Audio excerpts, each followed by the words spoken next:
A black SUV was spinning out of control on Pacific Coast Highway in Malibu, California. The tires screamed against the wet pavement as the vehicle crossed two lanes, clipped the guardrail, and flipped. It rolled once, then twice. Then it crashed through the metal barrier and tumbled down the rocky embankment toward the shoreline below. The sound of metal tearing apart echoed across the empty stretch of road. Glass exploded in every direction.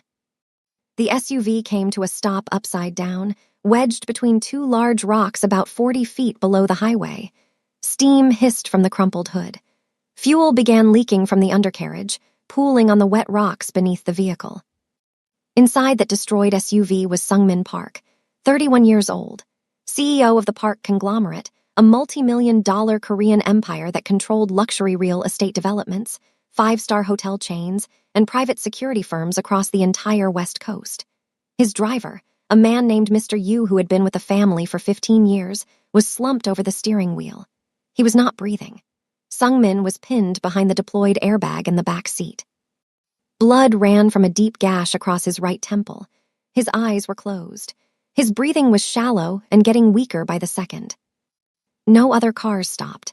The stretch of PCH between Malibu and Santa Monica could be empty late at night, and tonight it was. No headlights, no sirens, just the sound of the ocean below and the hissing of a vehicle that was minutes away from catching fire. Regina Cole was driving home. She was 26 years old, exhausted, and running on her third cup of gas station coffee. She had just finished a double shift at a veterinary emergency clinic in Santa Monica. 14 hours on her feet, 3 emergency surgeries, 1 dog that did not make it, which she was still trying not to think about. Her scrubs had dried blood on them. Her locks were pulled up in a messy bun. Her 2016 Honda Civic, which had a dent in the passenger door and a check engine light that had been on for 4 months, rattled along the highway as she headed home to Culver City. She almost did not see the wreck. But she did. She saw the broken guardrail first. Then she saw the faint glow of the SUV's one remaining headlight shining up from the embankment below. She pulled over immediately. She got out of her car and looked down the slope. She could see the overturned vehicle. She could see the fuel glistening on the rocks. She could smell it from where she stood. Regina grabbed the first aid kit she always kept in her trunk. She had carried one since she was 22, ever since she watched a cyclist get hit by a car outside her apartment and could do nothing but stand there and wait for the ambulance. She swore she would never be that helpless again. She climbed down the embankment in the dark. The rocks were wet and jagged. Her scrubs tore at the knee. She slipped twice and caught herself on a patch of rough brush that cut her palms open. She kept going. When she reached the SUV, the fuel smell was overwhelming. She could hear the engine ticking, cooling, but the leak was active and getting worse. She looked through the shattered rear window and saw Sungmin. He was hanging sideways in his seatbelt, unconscious, blood covering the right side of his face. She checked the driver first. No pulse. She closed her eyes for 1 second, then moved to the rear door. It was jammed. The frame of the SUV was bent inward from the roll. She pulled the tire iron she had brought from her trunk and wedged it into the gap between the door and the frame. She pulled with everything she had. The door groaned and popped open about 2 feet, enough for her to reach inside. She cut his seatbelt with a small utility knife from her first aid kit. He was heavy, at least 6'1", solid build and completely dead weight. She grabbed him under the arms and pulled. It took her 3 attempts. Her back screamed. Her torn palms bled against his suit jacket, but she got him out. She dragged him across the gravel and wet grass, away from the vehicle. 20 feet, then 30. She did not stop until she could no longer smell the fuel. She laid him down on a patch of flat ground, tilted his head back to clear his airway, and pressed her jacket against the gash on his temple to slow the bleeding. His pulse was weak and thready under her fingers, but it was there. She talked to him even though he could not hear her. She said, "Stay with me. You are not dying out here tonight, not on my shift." Behind her, the SUV caught fire. The fuel ignited with a low whoosh, and within seconds the entire vehicle was engulfed. The heat reached her from 30 feet away. If she had been even 2 minutes slower, he would have burned alive. She stayed with him for 11 minutes. She monitored his breathing. She kept pressure on his wound. She checked his pupils with the flashlight on her phone. She did everything she knew how to do, which was a lot, because when you work in emergency veterinary medicine, you learn triage, you learn trauma response, and you learn how to stay calm when everything around you is falling apart. Then she heard the sirens, faint at first, then louder. She saw the red and blue lights flickering along the highway above. She checked his pulse one more time. It was stronger now, steadier. He was going to make it. And then Regina did something that would change the course of both of their lives. She stood up, climbed back up the embankment, got into her car, and drove away. She left her jacket pressed against his wound. She left no name, no phone number, no identification of any kind. She did not wait for the paramedics. She did not wave them down. She simply left. The reason was not complicated. Regina Cole had been invisible her entire life, and she had learned to survive that way. She was a first-generation college graduate, raised by her grandmother Estelle in Inglewood after her mother walked out when Regina was 9 years old. She worked 2 jobs. She had $87,000 in student debt. She was one emergency away from financial disaster at any given moment. The last thing she needed was to be involved in a police investigation, a news cycle, or the complicated world of whoever that man in the expensive suit was. She did what she always did. She helped, and then she disappeared. What she did not know was that Sung-Min Park's hand had briefly closed around her wrist while she was pressing the jacket to his head. He was not conscious, but somewhere in the space between darkness and awareness, he felt her there. He felt someone holding on to him, and that sensation would be the first thing he remembered when he woke up. Sung-Min woke up 14 hours later in a private suite at Cedars-Sinai Medical Center in Los Angeles. His head was wrapped in bandages. His ribs were bruised. His right shoulder was dislocated and had been reset while he was unconscious. 3 doctors stood at the foot of his bed. His head of security, a former Korean Special Forces operative named Min-ho, stood by the door with his arms crossed. His younger sister, Hana Park, sat in the chair next to him, her eyes red from crying but her posture sharp and composed. The first thing Sung-Min said when he opened his eyes was not about the crash. It was not about the pain. It was not about who had tried to kill him. He said, "Who pulled me out?" Nobody knew. The paramedics reported that when they arrived at the scene, Sung-Min was lying on a patch of grass 20 feet from the burning SUV. A woman's jacket was pressed against his head wound. No one else was present. No witnesses on the highway. No 911 call from a personal phone. Someone had called from a burner or a payphone, and the recording only captured a woman's voice saying the location and the words, "Someone is hurt," before the line went dead. The jacket was dark green, plain, size small. The pockets contained a hair tie and a half-empty pack of peppermint gum. No wallet, no ID, no name. Min-ho told Sung-Min they would investigate. Hana told him to focus on recovering. The doctors told him he was lucky to be alive. Sung-Min held the jacket in his hands. He could smell cocoa butter and antiseptic on the fabric. He ran his thumb across the collar where the stitching was starting to come loose, a jacket that had been worn hundreds of times, washed until the color faded, kept because it still worked. He made a decision, right there in that hospital bed. He was going to find her. 3 days after the crash, Sung-Min checked himself out of Cedars-Sinai against medical advice. The doctors told him he needed at least another week of observation. He thanked them politely and walked out with stitches still fresh across his temple and his right arm in a sling.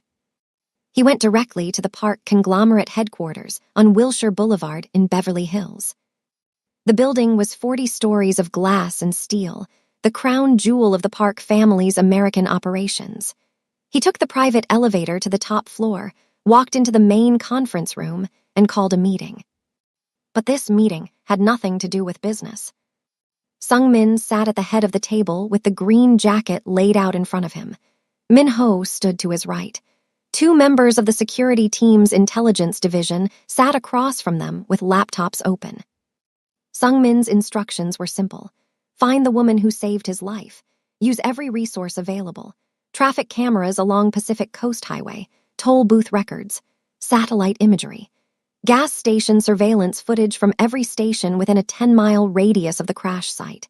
Check every hospital and clinic in the area for a woman matching the general description who might have come in with cuts on her hands. Min-ho, who had served with the Korean military's elite units and had spent 12 years protecting the Park family, looked at Sung-min and said, "Sir, with respect, we have more pressing matters. Someone sabotaged your vehicle. Your driver is dead. We need to find who is responsible before they try again." Sung-min did not look away from the jacket. He said, "You can do both." That was the end of the discussion. Meanwhile, 23 miles away in Culver City, Regina Cole was living her life like nothing had happened. She went to work the next morning. She clocked in at the veterinary emergency clinic at 7 a.m. She treated a golden retriever with a bowel obstruction, a cat with kidney failure, and a parrot that had somehow swallowed a button battery. She ate lunch alone in the break room, a peanut butter sandwich and an apple, because her bank account had $340 in it and payday was not until Friday. She went home to her one-bedroom apartment, which was small and old but clean. She had decorated it with plants she propagated herself, thrift store frames with prints she liked, and a bookshelf made of cinder blocks and wooden planks. Her cat, Biscuit, a fat orange tabby she had adopted from the clinic 3 years ago, greeted her at the door by meowing once and then walking away. She showered. She looked at the cuts on her palms, which were healing but still raw.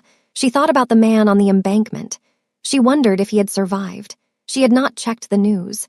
She did not want to know his name or his story or anything about him. That was how she protected herself. She helped, and then she moved on. Her best friend, Joel, did not let her move on.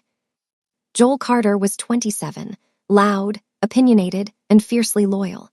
She worked as a bartender at a cocktail lounge in West Hollywood and had the kind of personality that filled every room she walked into. She was also the only person on earth who knew what Regina had done that night because Regina had called her from the car on the way home, shaking and crying, and told her everything. Joel showed up at Regina's apartment that evening with Thai food and a bottle of wine. She sat on Regina's couch, fed Biscuit a piece of chicken, and said, "Gina, I need you to hear me when I say this. That car you pulled that man out of was a Maybach. A Maybach. Do you know how much those cost?" Regina said she did not care. Joel said, "You saved a rich man's life and you just walked away. Girl, that was your lottery ticket, and you crumpled it up and threw it out the window." Regina shook her head. She said, "I am not my mother." That sentence carried the weight of 16 years of pain. Regina's mother, Denise, had spent her entire adult life chasing men with money. She moved from relationship to relationship, city to city, always looking for someone who could fund the lifestyle she thought she deserved. She left Regina with Estelle when Regina was 9 and never came back in any meaningful way. A phone call on birthdays, a text at Christmas, nothing real. Regina had decided when she was 15 years old that she would never, ever depend on anyone else for anything. Especially not a man, especially not a powerful one. Joel understood. She did not push further, but she said, "All I am saying is you did something incredible, and nobody even knows." Regina said, "Good." Back at the park conglomerate, Min-ho's team was making progress. They pulled traffic camera footage from 3 different angles along Pacific Coast Highway. The quality was degraded by the rain, but they found what they were looking for. A dented 2016 Honda Civic, dark-colored, pulling over on the shoulder approximately 200 yards from the crash site at the time of the incident. The car was there for roughly 14 minutes before it pulled away. They enhanced the footage.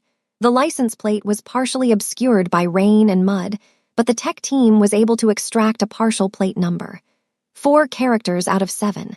They cross-referenced it with the California DMV database. The search returned 11 possible matches. Min-ho narrowed it down based on the make, model, and color of the vehicle. 3 matches remained. 3 Honda Civics, registered to 3 different people in the greater Los Angeles area. While Min-ho hunted for the mystery woman, Hana Park was hunting for something else entirely. Hana was 27, 2 years younger than Sung-min. She had graduated from Seoul National University's law program and had spent the last 3 years working in the park conglomerate's legal division. She was brilliant, relentless, and had no patience for anything that wasted her time. When she flew in from Seoul and saw her brother in that hospital bed, she did not cry in front of him. She cried in the hospital bathroom for 5 minutes, fixed her makeup, and came back out ready to destroy whoever had done this. She did not care about the mystery woman. She cared about the crash. She had already reviewed the preliminary report from the mechanics who examined the wreckage. The brake lines had been cut. The steering column had been tampered with. This was not an accident. Someone had tried to murder her brother. Hana started her own investigation. She pulled the internal security logs for every person who had access to Sung-min's vehicle fleet. She reviewed employee records. She checked for anyone who had recently been hired, fired, or had shown unusual behavior. And she started looking at Victor Hale. Victor Hale was 53 years old, based in San Francisco, and ran Hale Development Group, one of the largest commercial real estate firms on the West Coast. He had been competing with the park conglomerate for years over prime development properties in Los Angeles, San Diego, and Scottsdale. The competition was fierce, but had always remained professional. Until recently. 6 months before the crash, Victor lost a $400 million bid for a waterfront property in Marina del Rey to the park conglomerate. It was the third major deal he had lost to Sung-min in 2 years. Industry sources said he was furious. His investors were losing confidence. His company's stock was declining. Hana did not believe in coincidences. She believed in motives, and Victor Hale had one. It took Minho's team 9 days to find her. They checked the first 2 Honda Civics on the list. The first belonged to a 64-year-old retired teacher in Pasadena. The second belonged to a college student in Long Beach who had been out of the country that week. The third was registered to an address in Culver City. Minho sent a team to do a drive-by. They found the dented Honda Civic parked in the lot of a veterinary emergency clinic in Santa Monica. The dent pattern matched the traffic camera footage. The partial plate matched. They did not approach. They watched. They waited. At 6:47 p.m., a young black woman walked out of the clinic's back entrance. She was wearing scrubs. Her locks were pulled up. She had a tired expression and a messenger bag slung over one shoulder. She walked to the Honda Civic, unlocked it with a key because the remote had stopped working months ago, and drove away. Minho's team photographed her. They followed her at a distance to her apartment in Culver City. They ran her plate. They had a name within the hour. Regina Cole, 26, veterinary technician, no criminal record, no social media presence to speak of. Graduated from Cal State LA with a degree in animal science.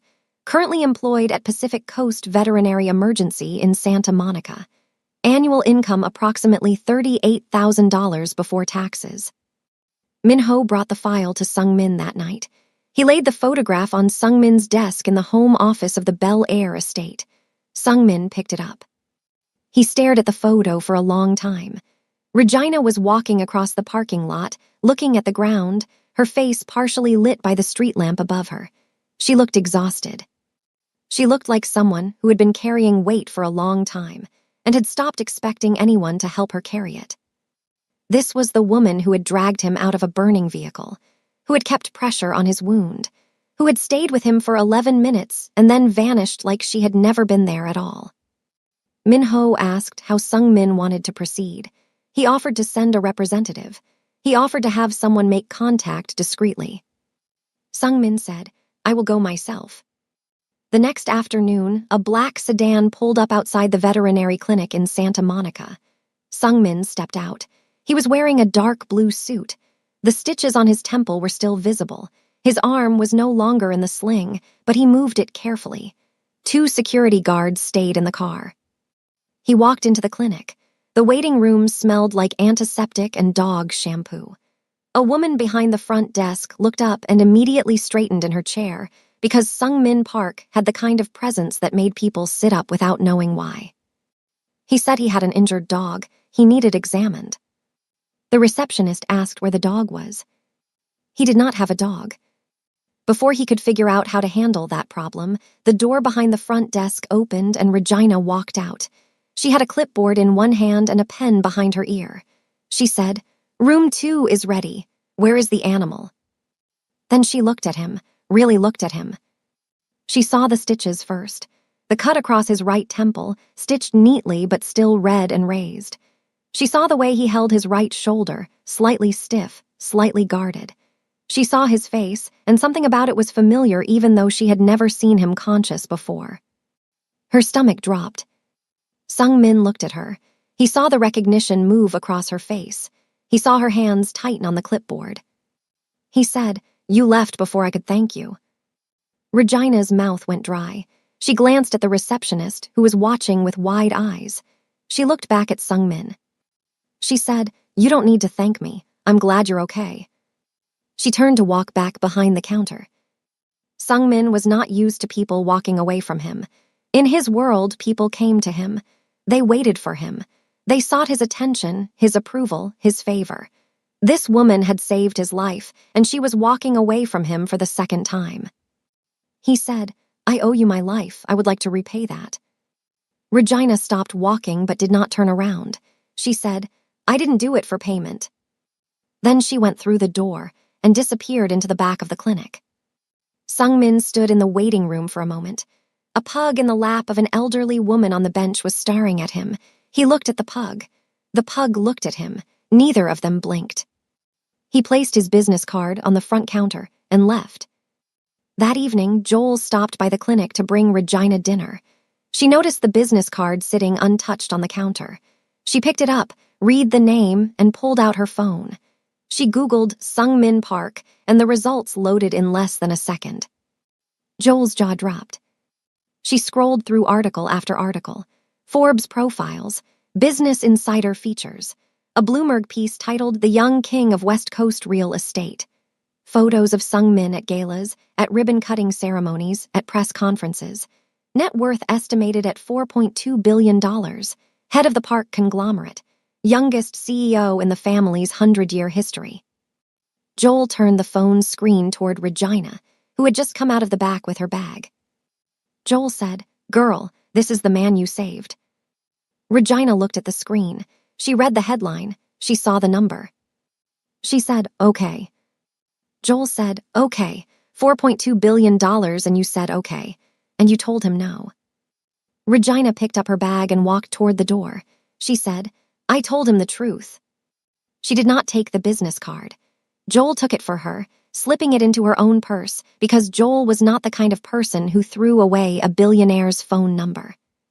That night, Regina went home, fed Biscuit, and microwaved leftover rice for dinner.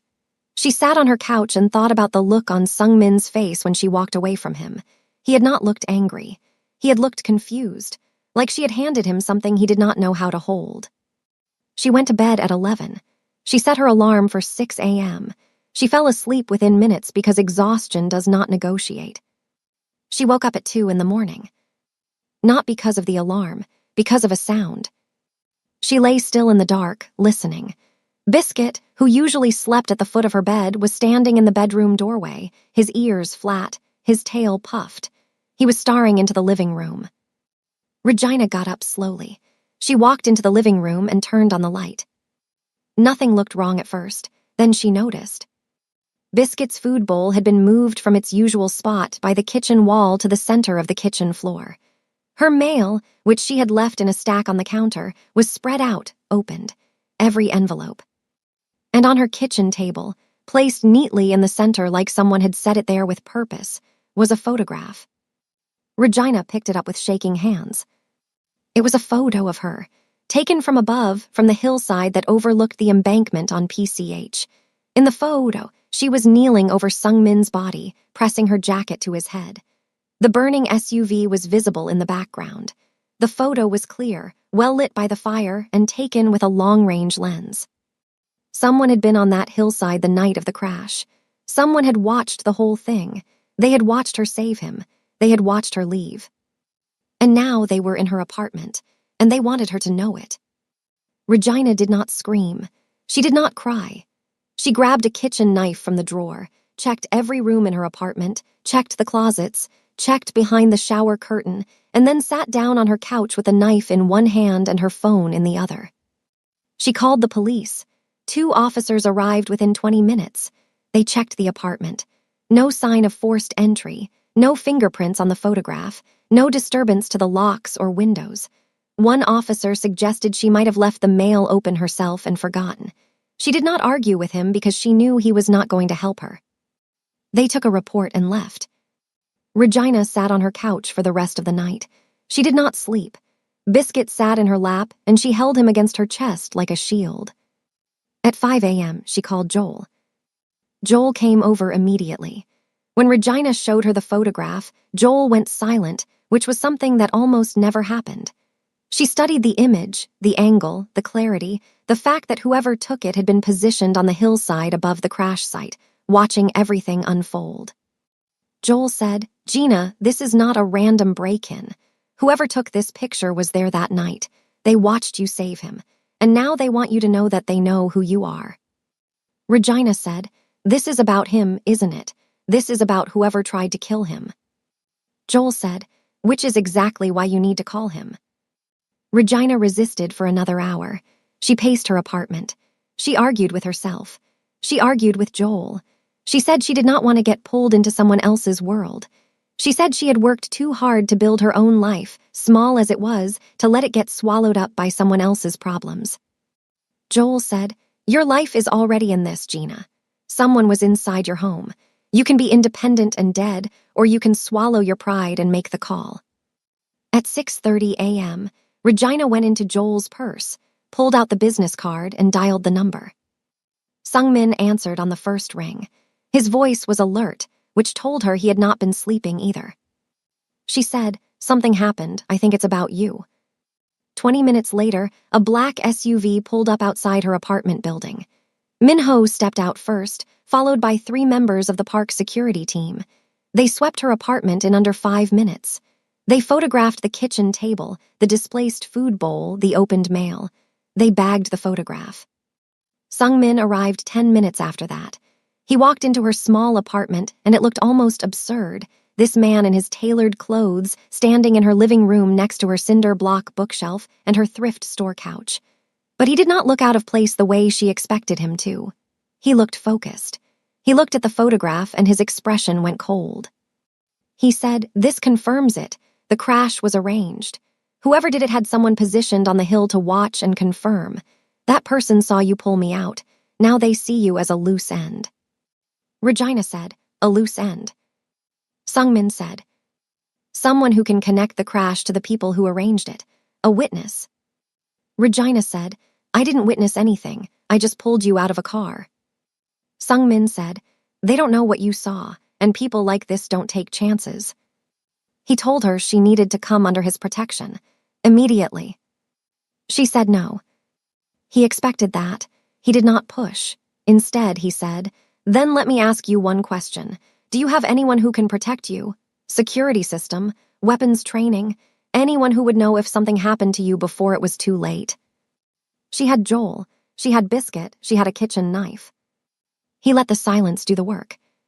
That evening, Regina packed a duffel bag with clothes, her work scrubs, her laptop, and her cat. She got into the back of an armored SUV and was driven to the park estate in Bel Air. The estate was on 12 acres behind iron gates that required 3 separate security clearances to open. The grounds were immaculate. The main house was a modern architectural masterpiece with clean lines, natural stone, and walls of glass that overlooked the canyon below.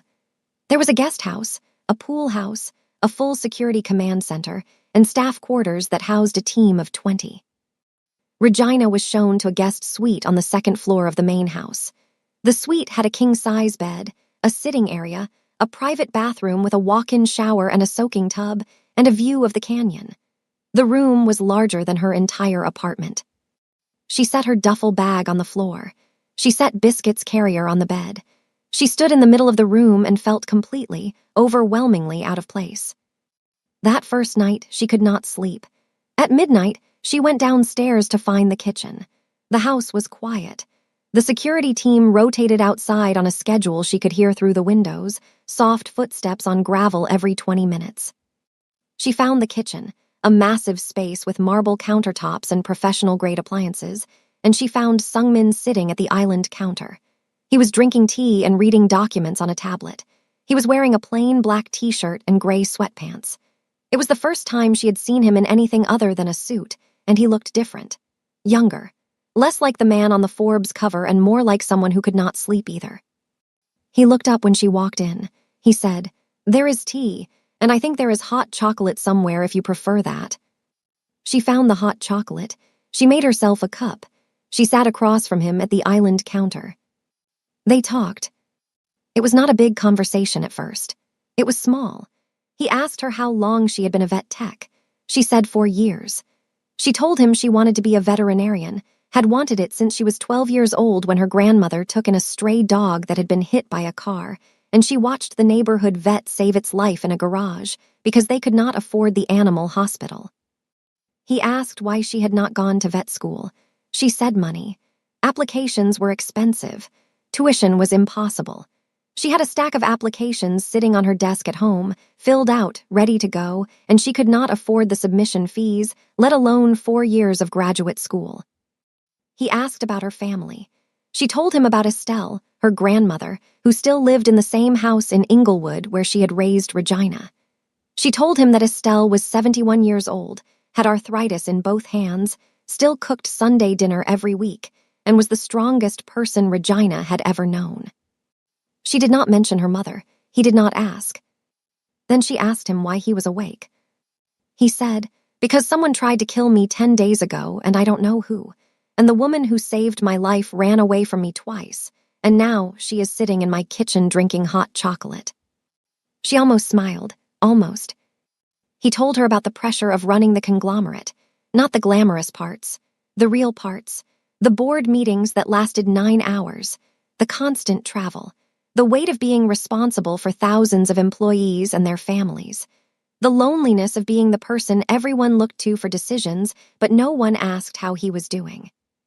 She asked him why he was so determined to find her. He said, "Because you saved my life and you wanted nothing for it, and I have never experienced that before. In my world, everything comes with a price.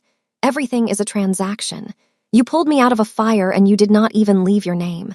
I needed to understand why." She said, "Because you were dying and I was there. That is it. That is the whole reason." He looked at her for a long time after she said that, and something in his expression shifted, like a door opening that he did not know was closed. They talked until almost 3 in the morning. Then she said goodnight and went back to her room. She fell asleep within minutes, and for the first time since the break-in, she felt safe. The days at the Bel Air estate developed a rhythm. Regina refused to stop working. She told Sungmin that if she was going to be stuck in his world, she was going to keep living in hers. He arranged for an armored vehicle to take her to and from the veterinary clinic every day. 2 security guards were assigned to her at all times, positioned outside the clinic during her shifts and outside the estate at night. She hated it at first. She told Sungmin she felt like a prisoner with nicer furniture. He listened without arguing and then adjusted the arrangement. He told the guards to keep more distance. He told them to dress casually so they would not draw attention. He asked Regina what else he could do to make her comfortable. She said, "You could stop having people follow me."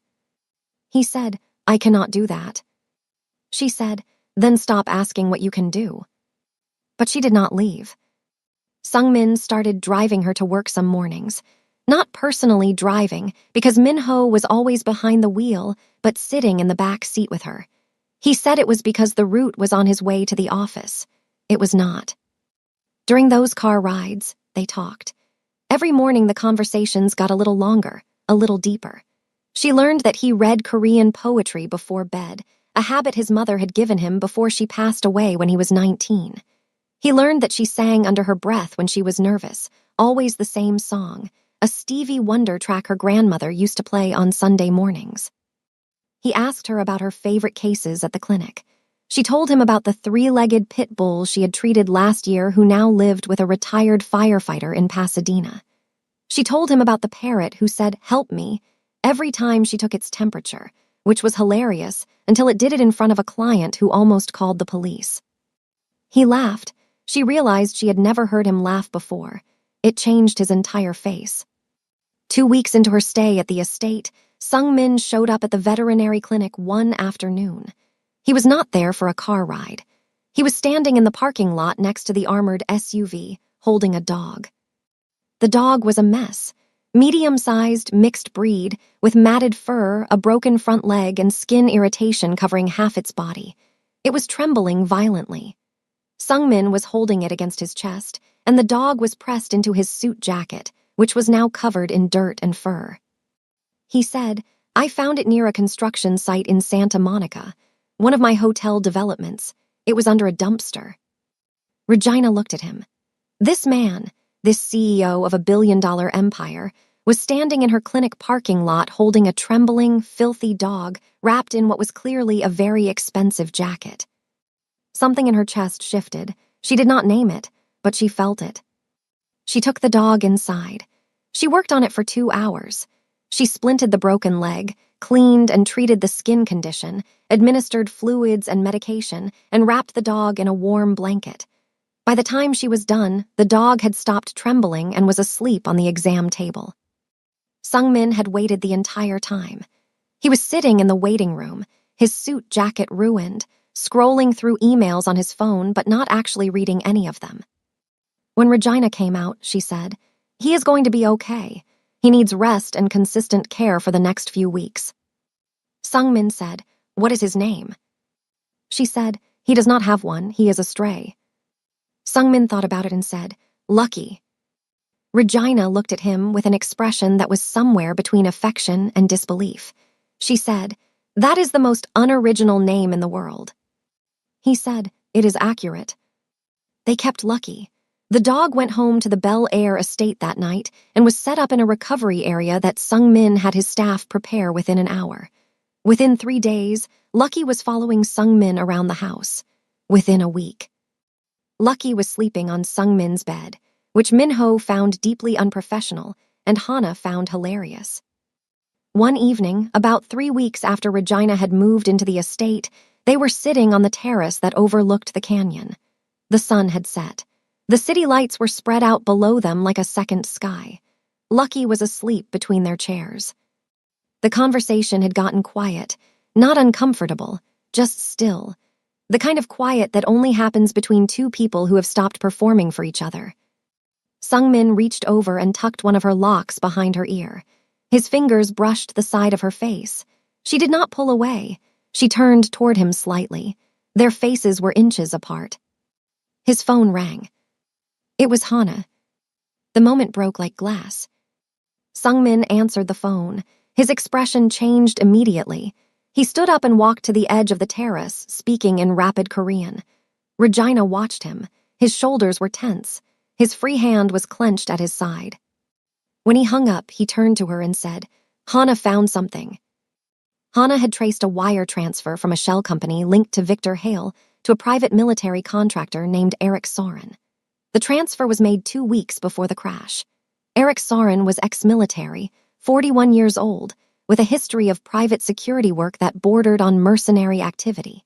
He had been in the Malibu area the night of the crash. His phone records placed him within half a mile of the PCH location at the time of the incident. Eric Soren was the man on the hillside. He was the one who had sabotaged the SUV. He was the one who had taken the photograph of Regina. And according to Minho's surveillance team, Eric Soren had not left Lowe's Angels. In fact, for the past 3 days, the same vehicle had been parked within sight of the veterinary clinic in Santa Monica. Watching, waiting. He was watching Regina. Everything changed after that night. Sungmin doubled the security around the estate and around the clinic. He wanted Regina to stop going to work entirely. She refused. They argued about it, their first real argument, and it was not pretty. She said, "You do not get to make decisions about my life. I have been taking care of myself since I was 9 years old. I am not going to stop now because some man with a camera is parked outside my job." He said, "This is not about independence. This is about staying alive." She said, "If I stop living my life because of fear, then they have already won."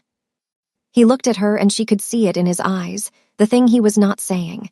He was afraid, not for himself, for her. And that fear was something he did not know how to handle because Sungmin Park had built his entire life around control, and this was something he could not control. She went to work the next day, and the day after that, and the day after that. On Wednesday evening, she was leaving the clinic with her two-guard detail. They walked to the armored SUV in the parking lot. She was tired. She was thinking about Lucky's follow-up treatment. She was thinking about whether there was any of the pasta that the estate's chef had made the night before left in the fridge. She was not thinking about the two vehicles that turned into the parking lot at the same time and boxed in the SUV from both sides. It happened fast. Both vehicles stopped, blocking the SUV's front and rear. 4 men got out. They moved with military precision. They disabled the security guards quickly, using tasers and physical force. The guards were trained, but they were outnumbered. One of the men smashed the SUV's rear window with a crowbar. Another spray-painted a message on the hood in large red letters, "Walk away or bleed." They did not touch Regina. They did not grab her or threaten her directly. They made her watch. Then they got back in their vehicles and drove away, the whole thing lasting less than 90 seconds. Regina was standing in the parking lot when it was over.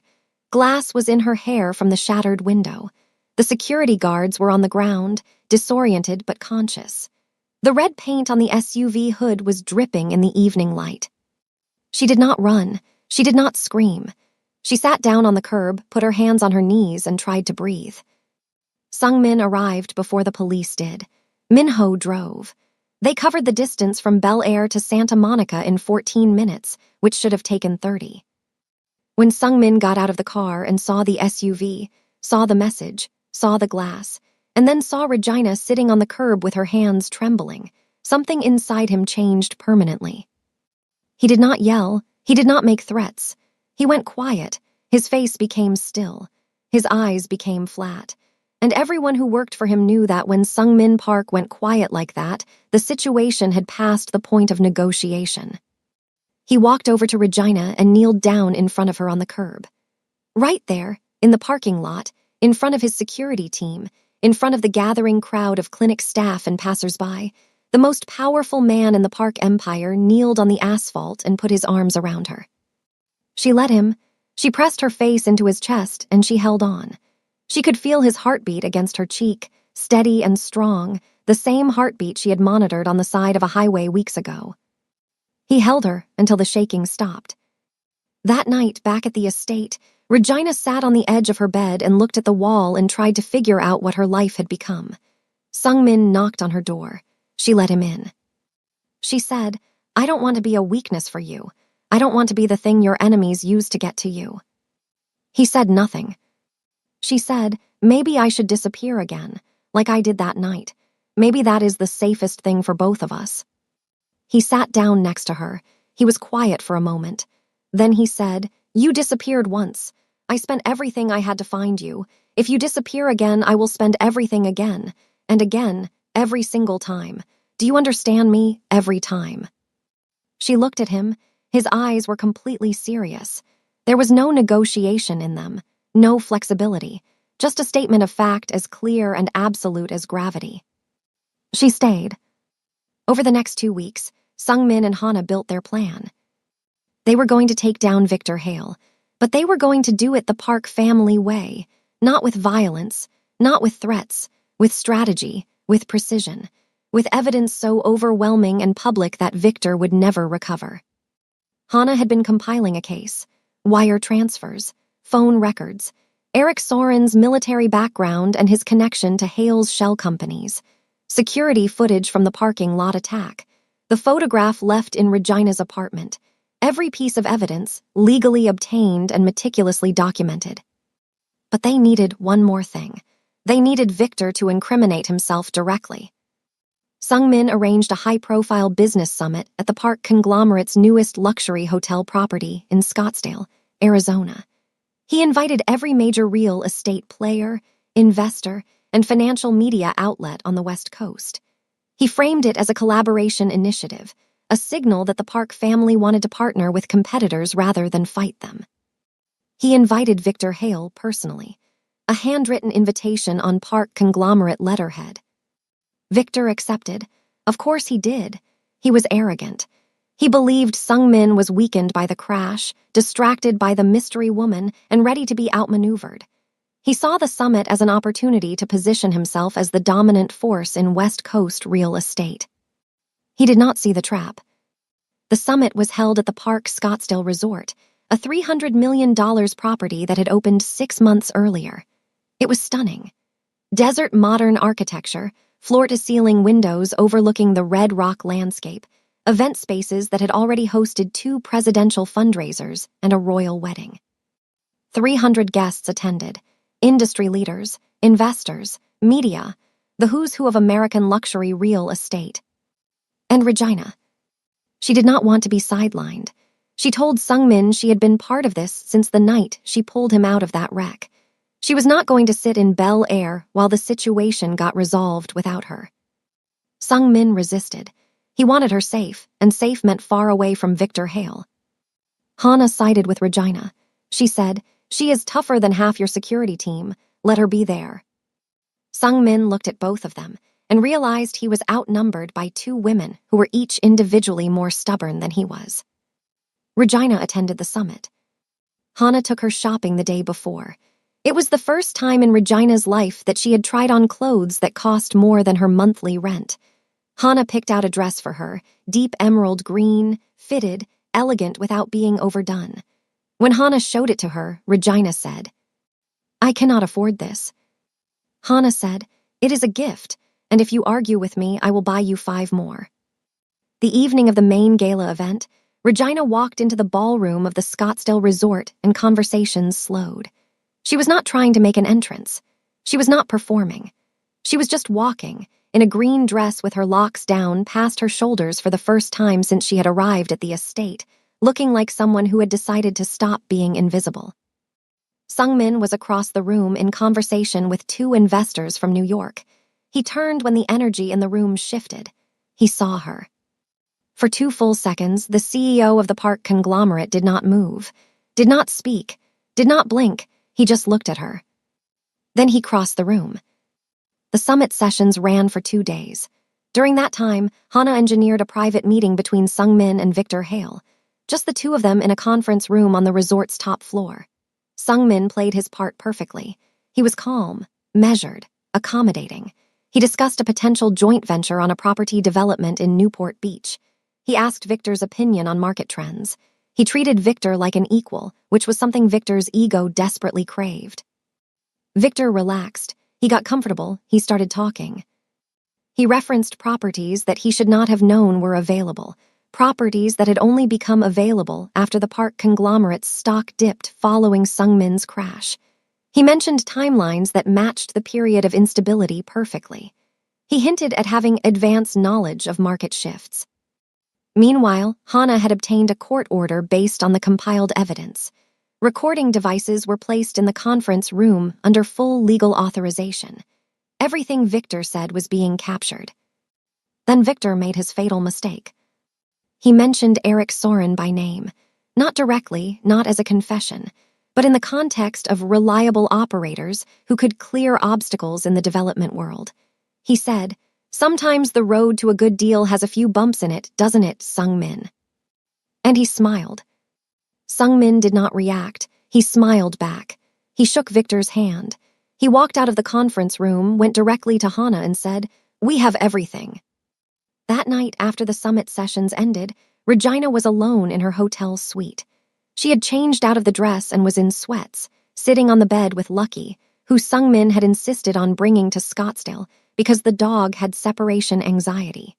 Her phone buzzed with a text from Joel that said, "Send me pics of the hotel room or I will never forgive you." There was a knock on the door. She assumed it was Sungmin. She opened the door. It was not Sungmin. A man she had never seen before was standing in the hallway. He was tall, lean, with close-cropped blonde hair and pale blue eyes that looked like they had been emptied of something essential a long time ago. He was wearing a dark jacket and had his hands in his pockets. His expression was calm, almost bored. He said, "Ms. Cole, my name is Eric Soren. Victor Hale would like to make you an offer. You should listen."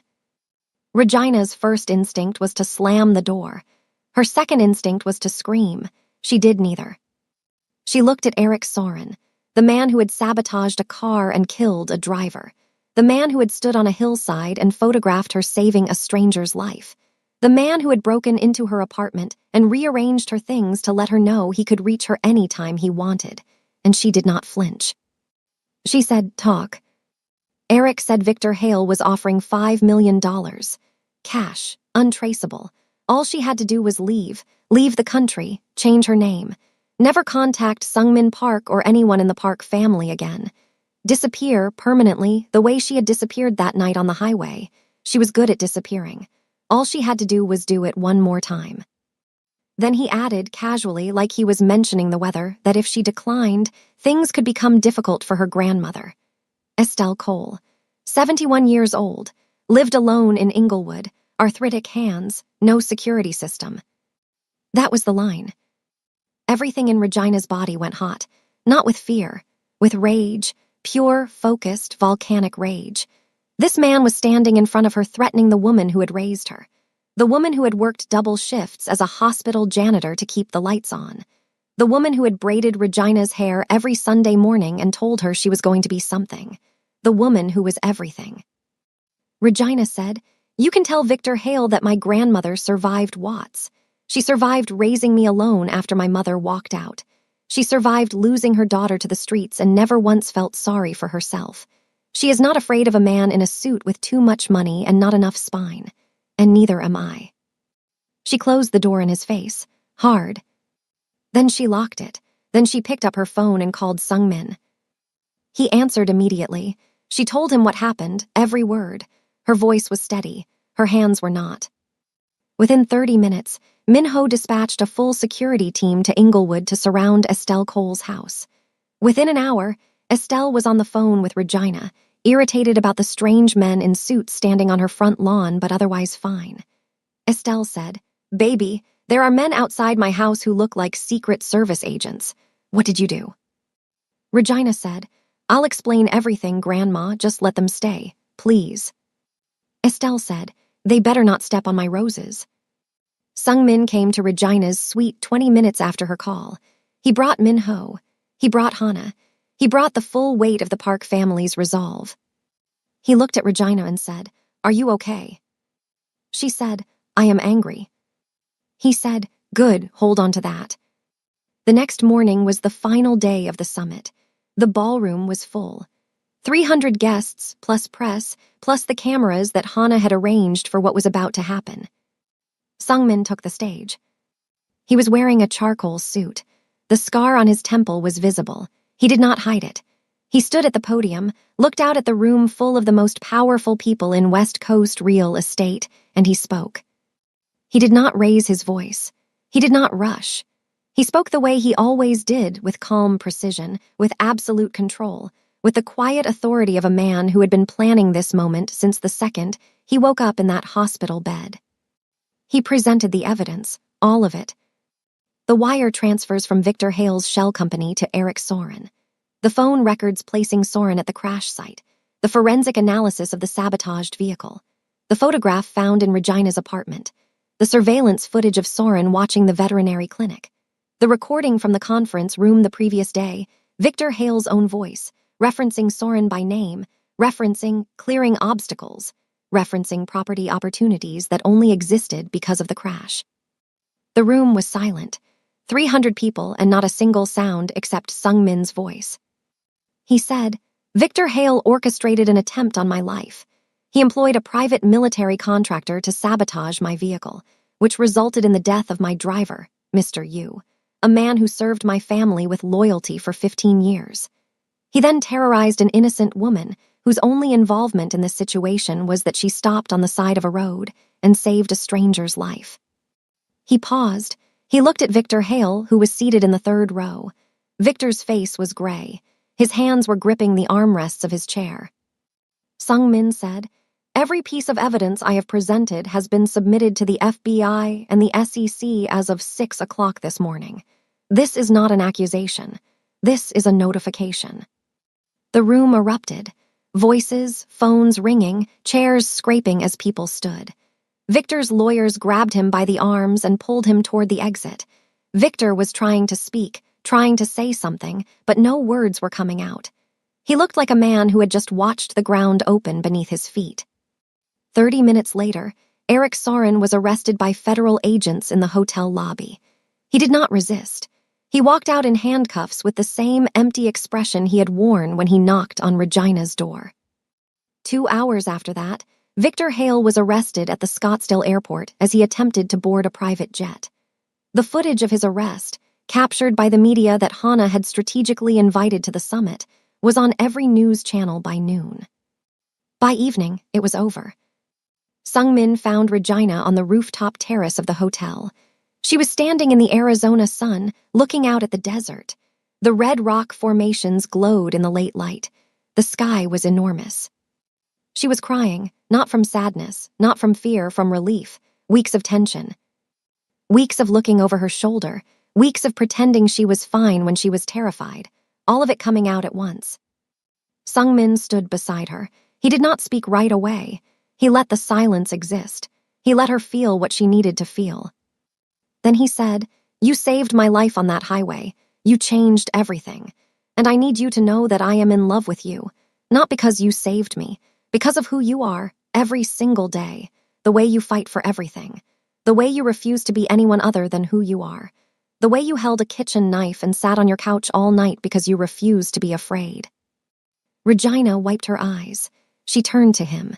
She said, "I have been in love with you since you walked into my clinic holding that dirty dog wrapped in a jacket that probably cost more than my car."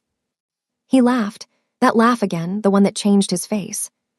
He kissed her, right there on the rooftop, with the Arizona desert stretching out in every direction and every threat finally, completely, permanently gone. 6 months later, everything was different, and everything that mattered was exactly the same.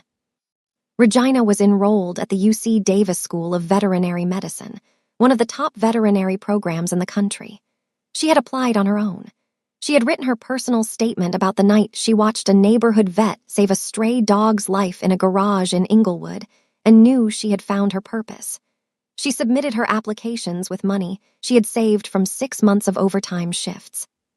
She earned a full scholarship.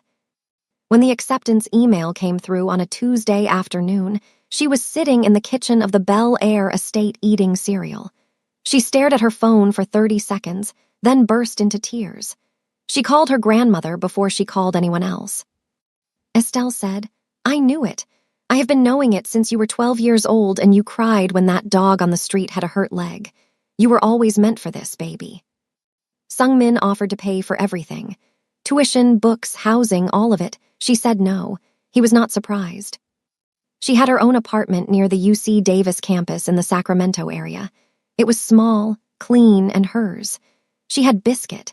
She had a new cinder block bookshelf that Joel said was a cry for help, but Regina thought was perfectly functional. She had a study schedule that was grueling and a workload that was intense, and she loved every second of it. Sungmin visited on Wednesdays, every Wednesday.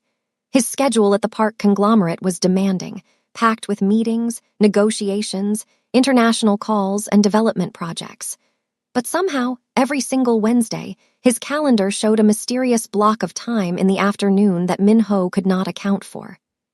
Sungmin would fly from Los Angeles to Sacramento, drive to Davis, bring her dinner from her favorite Thai restaurant, help her quiz herself on veterinary anatomy, and fall asleep on her couch with Biscuit on his chest. Regina visited the Bel Air estate on weekends when she could, sometimes every weekend, sometimes every other. The estate still felt impossibly large to her, but it had started to feel less like someone else's world and more like a place that had a space for her in it. Lucky the dog was thriving. His leg had healed completely. His fur had grown back, thick and glossy. He had gained 15 pounds of healthy weight and had developed a personal vendetta against the estate's gardener, who he believed was a threat to the property based on absolutely no evidence. Lucky slept on Sungmin's bed every night, which Sungmin pretended to be inconvenienced by, but was clearly pleased about. Hana had started managing an Instagram account for Lucky. It had over 200,000 followers. The account featured pictures of Lucky in various locations around the estate with captions that Hana wrote in a voice that was clearly a more dramatic, more opinionated version of Lucky himself. Joel called it the best content on the internet. Speaking of Joel, Joel and Hannah had become inseparable. Nobody expected it. Joel was loud, spontaneous, and operated entirely on vibes. Hannah was precise, strategic, and operated entirely on data. They should not have gotten along. They were planning a trip to Seoul together. Joel had also started calling herself the unofficial Park Sister, which she announced during Sunday dinners at the estate that had become a regular occurrence. She posted stories from the estate's pool, the kitchen, the terrace, and once from Sungmin's home office, which earned her a very polite but firm request from Min-ho to never do that again. Estelle had met Sungmin 3 times. The first time was 3 weeks after the summit in Scottsdale. Sungmin flew to Los Angeles, drove to Inglewood, and stood on the porch of Estelle Cole's small blue house with flowers in his hand. Estelle opened the door, looked him up and down, and said, "Take your shoes off." He did. She led him to her kitchen table, a round wooden table with 4 chairs that did not match, and sat him down. She put a plate of peach cobbler in front of him and a glass of sweet tea. Then she sat across from him and asked him questions for 45 minutes. She asked what his intentions were with her granddaughter. She asked what his family was like. She asked if he could cook. She asked if he went to church. She asked how he treated people who could do nothing for him. She asked what he would do if Regina decided she did not want his lifestyle. He answered every question with yes ma'am and no ma'am. He ate 2 servings of peach cobbler. He washed his own plate. When he left, Estelle stood on the porch and watched the armored SUV pull away. She called Regina and said, "That boy has manners. He can come back." The second time, Sungmin brought Lucky. Estelle was skeptical about dogs in her house. By the end of the visit, Lucky was asleep at her feet and she was sneaking him pieces of ham from her plate. The third time was Christmas. Sungmin, Hannah, Joel, and Regina came to Estelle's house for Christmas dinner. The dining room was small. The table was crowded. The food was extraordinary because Estelle Cole had been cooking for 50 years and she did not believe in mediocre meals. Sungmin sat at the table in a sweater that Estelle had given him as an early Christmas gift, a knitted sweater in dark green that she had made herself despite the arthritis in her hands, and he wore it like it was the most valuable thing he owned. Because to him, it was. After dinner, while Joel and Hannah argued about something in the living room and Estelle nodded off in her recliner, Sungmin and Regina stepped outside onto the porch. It was cool. The Inglewood street was quiet.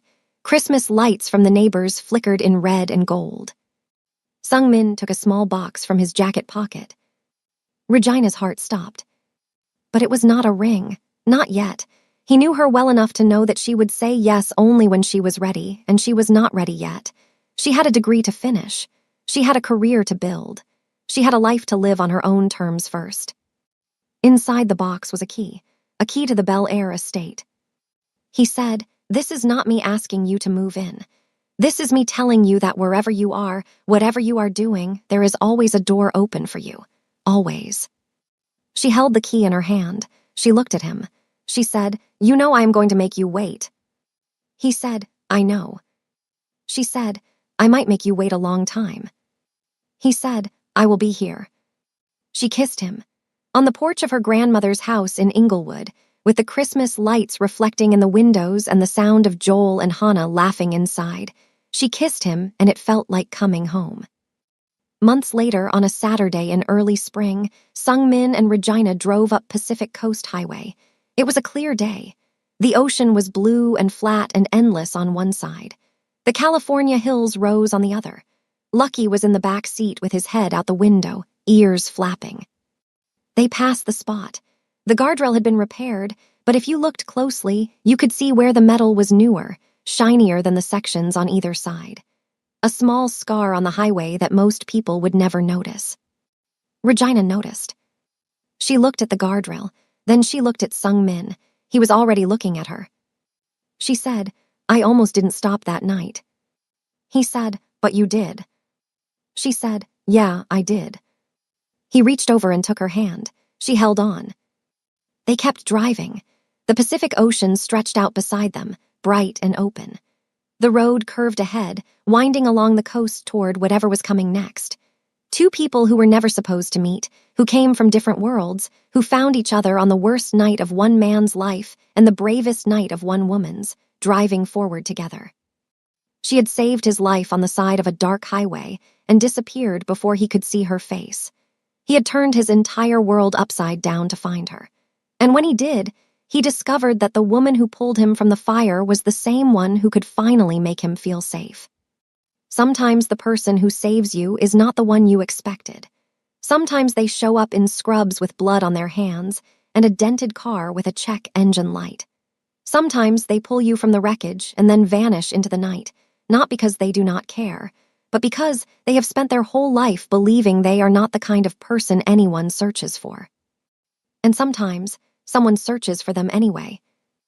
If this story hit different for you, drop a heart in the comments. And tell me, what was your favorite part? Was it the moment he found her at the clinic? Was it Estelle making him eat peach cobbler? Was it Regina closing the door in Eric Soren's face?